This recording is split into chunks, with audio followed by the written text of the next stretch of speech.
Semua orang media di alun-alun, termasuk sejumlah besar warga normal tidak bisa membantu tetapi menatap lebar pada siluet manusia yang turun dari atas. Benar, mereka tidak salah. Itu dia, pria yang berulang kali ditampilkan di televisi. Ini Luo Feng. Ribuan suara bergema. Luo Feng. Ini Luo Feng. Luo Feng. Luo Feng. Petik 2. Seluruh plaza telah meletus.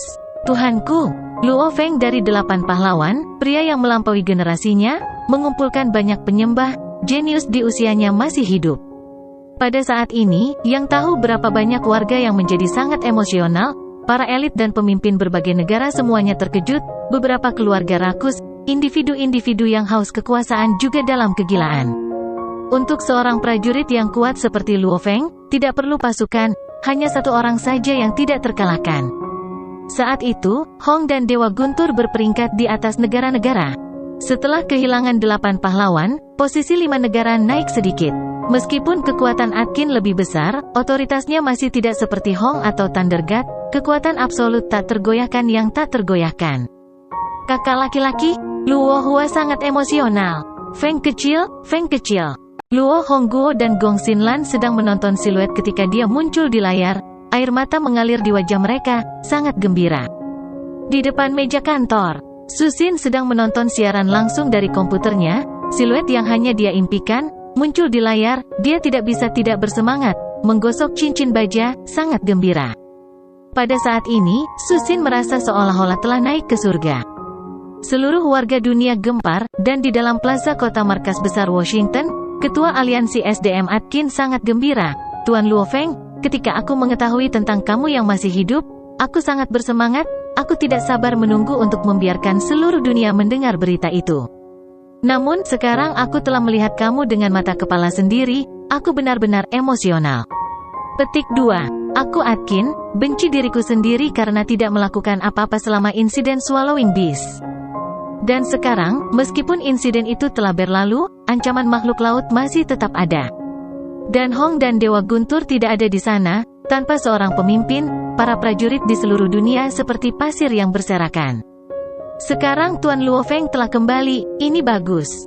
Aku harap Tuan Luo Feng dapat memimpin kita dan terus melindungi umat manusia dari makhluk laut. Petik 2. Aku bersedia mengikuti Tuan Luo Feng ke dalam pertempuran, untuk memperjuangkan kemanusiaan. Atkin memandang Luo Feng dengan sungguh-sungguh, suaranya menembus mikrofon, bergema di seluruh plaza, di setiap layar televisi, setiap layar komputer. Luo Feng memandang Atkin. Dia diam-diam tertawa dengan dingin. Atkin ini, jika dia berpikir untuk melarikan diri, dengan babata menelusuri satelit dan kecepatannya sendiri, tidak ada tempat baginya untuk berlari sama sekali. Dan sekarang, dia benar-benar menciptakan pemandangan seperti itu, jelas dia ingin miliaran orang di bumi menyaksikan dan mengetahui, betapa dia menghormati dan menyembah Luo Feng.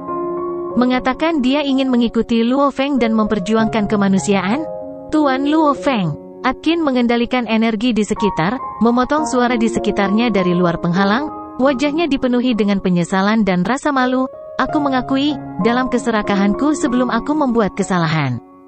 Namun, aku memohon agar Tuan Luo Feng memberi aku kesempatan. Kristalmu ya, arwah alam yang diambil Sagonehru dari keluarga kamu, aku akan kembali. Aku hanya berharap, kamu memberi aku satu kesempatan lagi. Sekarang setelah kamu kembali, bahkan jika diberi kesempatan, aku tidak akan pernah berani melakukan hal seperti itu lagi. Petik 2. Postur Atkin diturunkan. Namun, jauh di lubuk hatinya, dia berpikir, satu-satunya jalan keluar adalah bertarung mati-matian dalam menghadapi kematian. Dengan seluruh dunia menyaksikan, ratusan juta orang menonton, dengan pelaporan media, gambar Luo Feng tidak dapat disangkal brilian, sempurna. Pahlawan rakyat, dan aku sangat menghormati, memujanya, bagaimana dia bisa melakukan sesuatu terhadap aku? Petik 2. Jika dia menyerangku, itu akan menghancurkan citranya yang sempurna. Menyerang aku, akan meningkatkan kecurigaan banyak orang terhadapnya. Atkin. Luo Feng berbicara. Tuan Luo Feng. Atkin membungkuk, menunjukkan rasa hormat yang tinggi. Bahkan tatapannya terhadap Luo Feng tampaknya dipenuhi dengan rasa hormat dan penyembahan. Bila pisau menjadi seberkas cahaya, dalam jarak pendek, itu memotong dahi Atkin, bahkan kulit hitam yang muncul, set dewa hitam langsung diiris, langsung ke otaknya, kesadaran dan rohnya dihancurkan, bila pisau kembali dengan cepat melalui rute yang sama melalui luka. Kecepatannya sangat cepat, sehingga tidak ada yang bisa melihatnya dengan jelas. Atkin membuka matanya lebar-lebar, seolah-olah dia tidak percaya Luo Feng akan membunuhnya dalam situasi seperti itu. Gemuruh, seluruh tubuhnya runtuh di lantai, darah menetes dari luka di dahinya. Dia terbunuh, dia meninggal. Kekacauan meletus di alun-alun, seluruh dunia televisi dan siaran internet telah menangkap segalanya. Warga yang tak terhitung jumlahnya di seluruh terkejut, siaran memutar rekaman dan memperlambat adegan. Sebagian besar televisi memiliki batas seberapa banyak mereka dapat memperlambatnya. 100 kali, mereka hampir tidak bisa melihat bayangan pedang yang menembus kepala Gold Arthur dan dengan cepat kembali. Tuan Luo Feng, mengapa kamu membunuh ketua Atkin? Kata para wartawan setelah dengan cepat mengkonfirmasi pembunuh itu setelah menonton video yang melambat. Tuan Luo Feng, apakah itu Tuan Luo Feng? Bagaimana ini bisa terjadi? Jika bukan Tuan Luo Feng, siapa lagi yang bisa dengan mudah membunuh ketua Atki? Plaza itu berantakan. Tuan Luo Feng, jelaskan mengapa kamu membunuhnya? Seorang reporter wanita berambut pirang tampaknya tidak percaya bahwa pahlawan yang disembahnya mampu melakukan tindakan seperti itu. Tatapan dingin Luo Feng mengamati sekelilingnya. Aura rohnya yang tak berbentuk memberi tekanan pada semua orang, membuat semua orang terdiam. Luo Feng menatap tubuh Atkin, buih, dan pantas mati. Suara mendesing. Dia terbang ke langit, dengan cepat menghilang dari siaran. Kelompok wartawan itu tercengang, sebelum melompat ke akal mereka. Pemirsa dan teman-teman di depan televisi kamu, Tuan Luo Feng tiba-tiba membunuh ketua aliansi SDM Atkin. Setelah itu, ia hanya berkata, dia buih, dan dia pantas mati, tidak ada penjelasan terperinci. Mengenai hal spesifik dari situasinya, stasiun ini akan menyelidiki dan melaporkan. Kata seorang wanita cantik berambut pirang ke arah kamera. Ya Tuhan, ini nyata, kamu tidak salah, Tuan Luo Feng baru saja membunuh Atkin. Dia hanya mengatakan, sampah, dia pantas mati. Sementara tindakan Mer Luo Feng adalah kekerasan. Namun, aku, Black Jack, adalah pendukung setia abadi Luo Feng. Aku percaya, Atkin pasti telah melakukan beberapa tindakan yang sangat tercela. Detailnya masih merupakan rahasia besar tetapi Black Jack pasti akan mengeluarkannya untuk semua orang. Petik 2. Sejak Luo Feng menghilang dari layar, berbagai stasiun televisi atau situs web mulai berdebat tentang rincian insiden itu. Luo Feng menginjak pesawat ulang-alik yang menjulang tinggi dan terbang tinggi di langit. Meneliti lautan yang tak berujung, senyum langka muncul di wajahnya. Kamu masih punya mood untuk tersenyum? Luo Feng, kamu baru saja membunuh Atkin, yang telah menghancurkan citra sempurna kamu.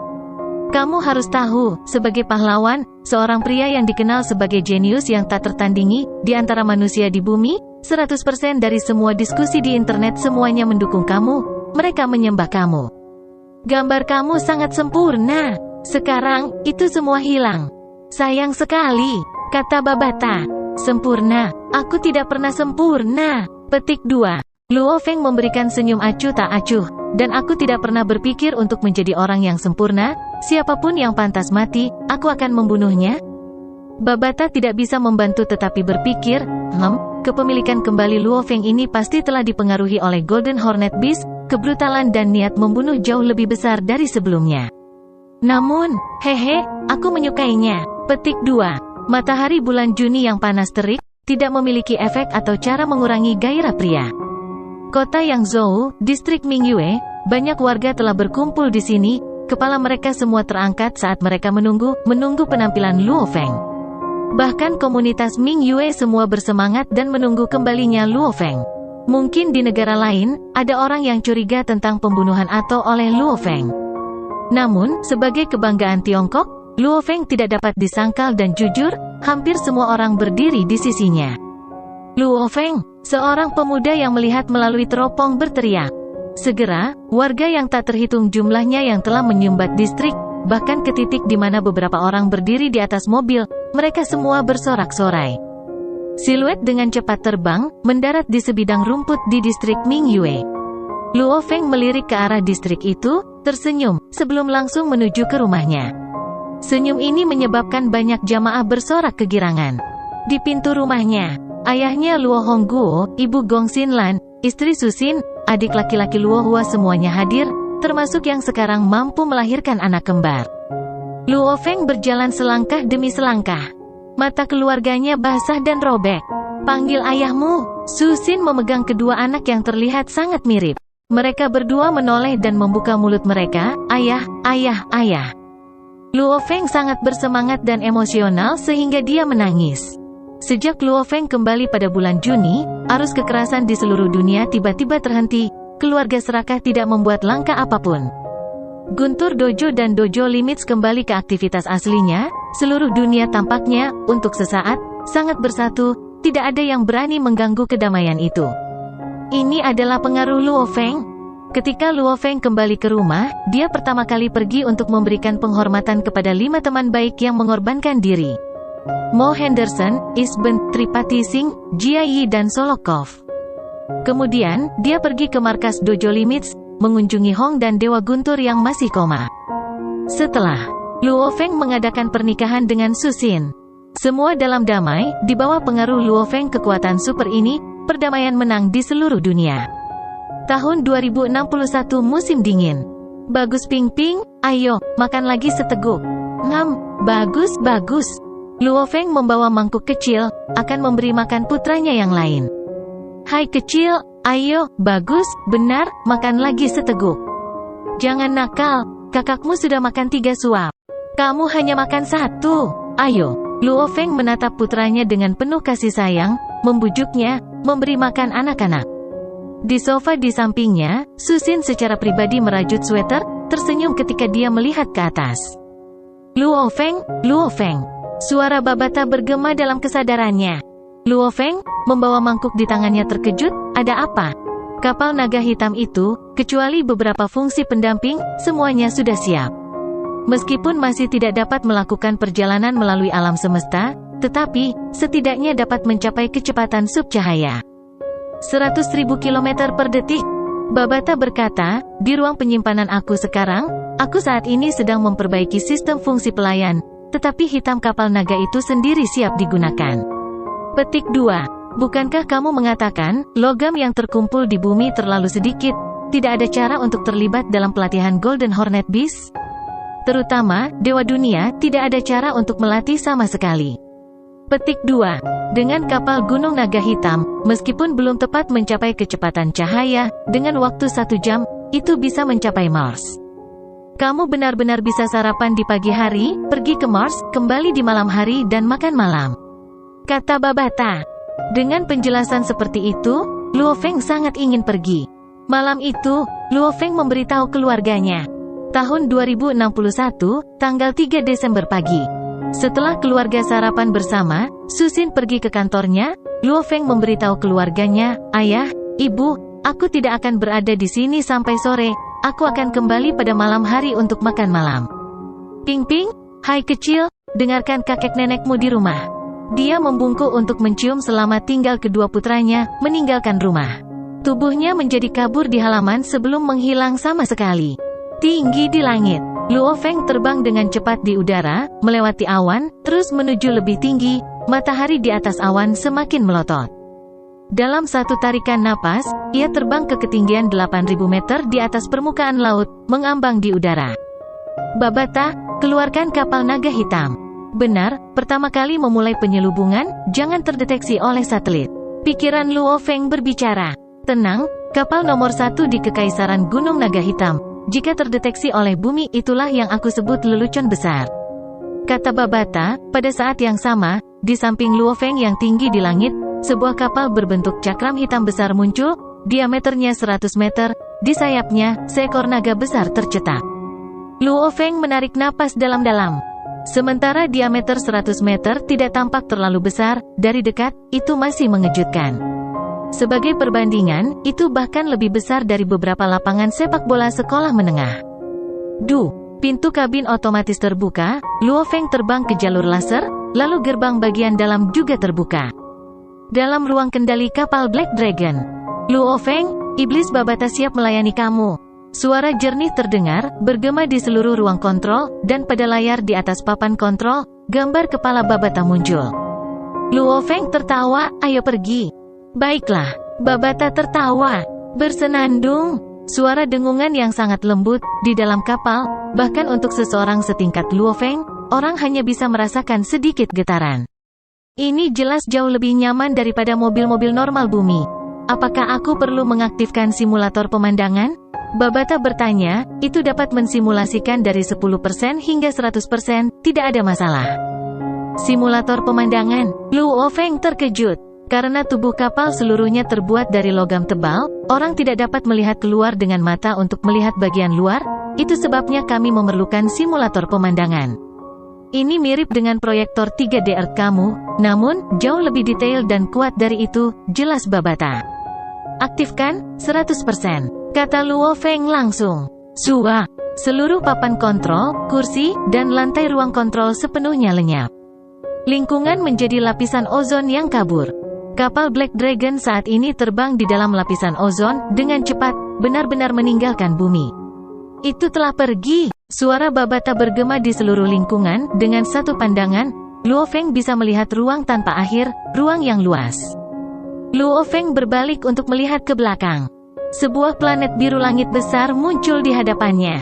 Bumi, Luo Feng tidak bisa menahan napas. Itu sangat indah. Meskipun pemandangan ini dapat dilihat di internet atau televisi, ketika seseorang secara pribadi duduk di atas kapal yang meninggalkan bumi dan melihat pemandangan ini, pemandangan yang luar biasa dan bergerak itu, meresap hingga ke jiwa seseorang. Planet langit biru semakin kecil dan semakin kecil. Kapal naga hitam dan planet langit biru perlahan semakin saling menjauh.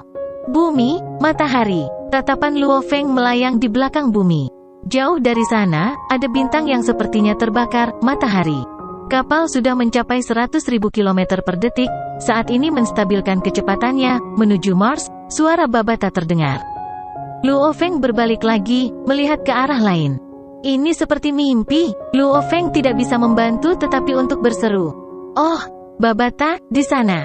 Luo Feng menunjuk ke kiri, jauh di kejauhan, tubuh gas besar yang tertutupi balok es mengambang, kapal Black Dragon dengan mudah terbang melewatinya. Itulah yang kamu sebut sebagai komet penduduk bumi, kata Babata. Luo Feng mengamati sekelilingnya. Di ruang misterius dan tak berujung, di kejauhan, sesekali sebuah planet akan muncul, bahkan beberapa asteroid kecil, debu bintang Del. Itu terlalu indah, seru Luo Feng. Ini memang sangat indah, namun setelah cukup melihatnya, kamu juga akan menganggapnya membosankan dan tidak menarik, kata Babata. Simulasi 10%, kata Luo Feng. Sua, bintang-bintang di sekitarnya tiba-tiba menjadi lemah dan tembus cahaya, seolah-olah ada lapisan yang menutupi mereka, namun, orang masih bisa melihat bumi di belakang, matahari, hanya saja mereka jauh lebih lemah dari sebelumnya. Dan lantai, kursi, papan kendali, lampu Del yang ada di ruangan semua muncul kembali. Simulasi 100% ini, seperti ada yang benar-benar di luar angkasa. Jika aku tidak menggunakan energi rohku untuk memeriksa, tidak menggunakan tanganku untuk merasakan, tidak duduk di kursi dan melayang, itu akan seperti ruang kontrol tidak ada. Luo Feng tidak bisa membantu tetapi memujinya, simulasi 100% benar-benar menakjubkan. Tentu saja itu bagus, simulasi 100%, ini adalah sesuatu yang hanya dimiliki oleh kapal kelas B atau lebih tinggi. Babata berkata, jika itu kapal kelas A tingkat rendah, dapat mensimulasikan 50% sudah sangat bagus. Kecuali jika secara pribadi menginstal simulator pemandangan yang bagus, tapi itu akan menjadi kemewahan yang sangat mewah untuk dibelanjakan. Luo Feng tidak bisa menahan diri untuk bertanya, ada apa dengan penilaian kapal? Bahkan dengan ingatan yang diwarisi oleh Golden Hornet Beast tidak ada hubungannya dengan manusia dan nilai kapal mereka. Nilai, bisa berurusan dengan bintang pelancong. B grade, bisa berurusan dengan level star. Grade C, bisa berurusan dengan level universe. E grade, bisa berurusan dengan sektor lords. Grade F, bisa berurusan dengan makhluk abadi. Petik 2. Banyak item diurutkan dengan level ini. Sama seperti meriam laser dari sebelumnya, itu adalah meriam laser kelas B6. Sama seperti kapal induk yang kami temukan di reruntuhan arkeologi nomor 12, itu adalah kapal induk kelas B juga. Kapal Black Dragon Mountain X-81 ini adalah kapal kelas C5. Karena ini adalah kapal kelas C5, prajurit tingkat semesta harus mengeluarkan banyak energi untuk menghancurkannya. Petik 2. Juga, berbicara tentang kristal, kristal daya adalah sama, diurutkan menjadi A grade, B grade, C grade. Semakin tinggi tingkat kristal kekuasaan, semakin jarang dan lebih mahal. Luo Feng mengangguk. Itu adalah sistem yang sangat sederhana, orang bisa memahaminya dari satu pandangan. Sangat jelas, meriam laser, kristal-kristal kekuatan, kapal-kapal, semuanya milik tingkat mana. Babata, bagaimana dengan daftar logam yang dibutuhkan yang kuberikan padamu? Apakah itu juga diurutkan? Luo Feng berkata ketika dia menyadari. Iya nih, daftar logam yang dibutuhkan Golden Hornet Beast, dapat dengan jelas dipilah menjadi 5 kelas.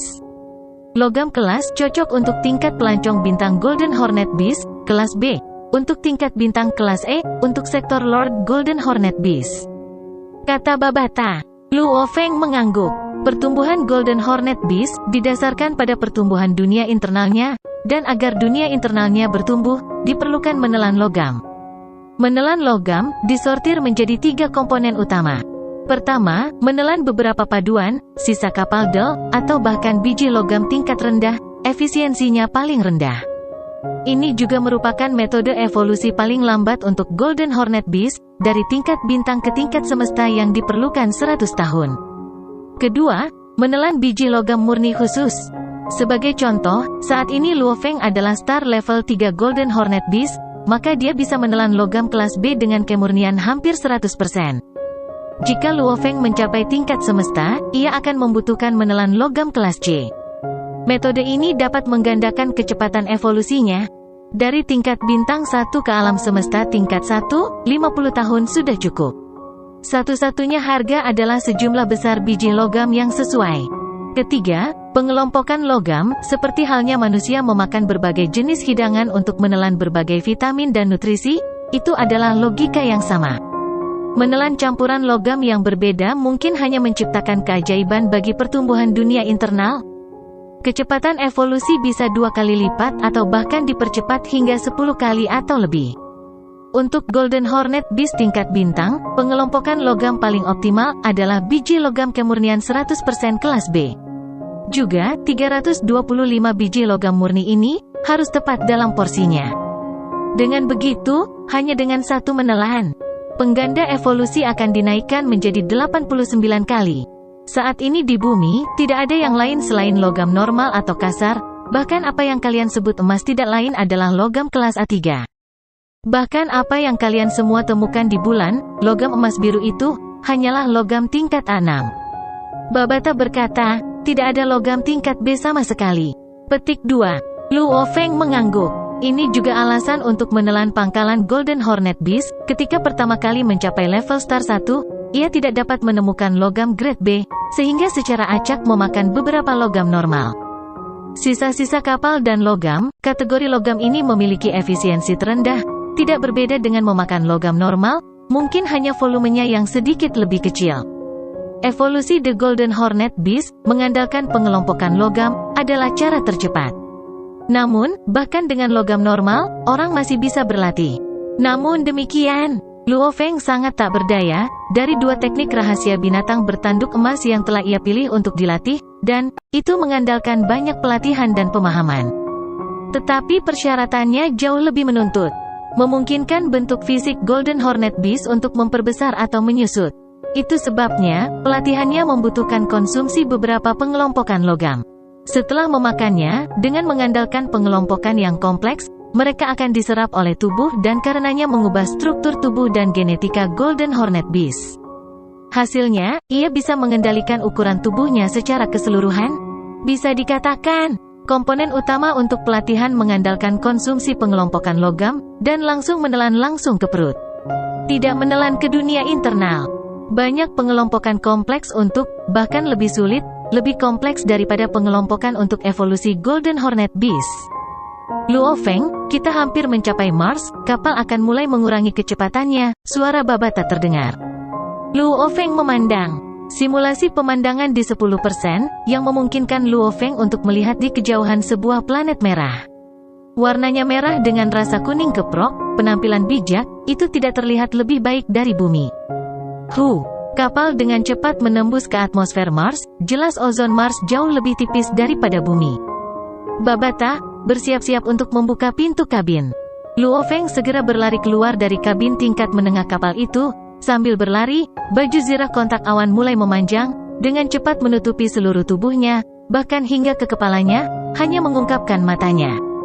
Kapal berbentuk cakram hitam perlahan-lahan turun, sementara turun, pintu kabin terbuka. Siluet manusia terbang keluar, seluruh tubuhnya ditutupi baju besi merah, sepasang mata dingin yang disurvei di bawah. Gravitasi di Mars sangat rendah. Luo Feng dapat segera merasakan perbedaan antara tarikan gravitasi bumi dan Mars. Ia segera menyesuaikan medan magnet di dalam tubuhnya yang dihasilkan dari planet miniaturnya agar sesuai dengan tarikan gravitasi Mars.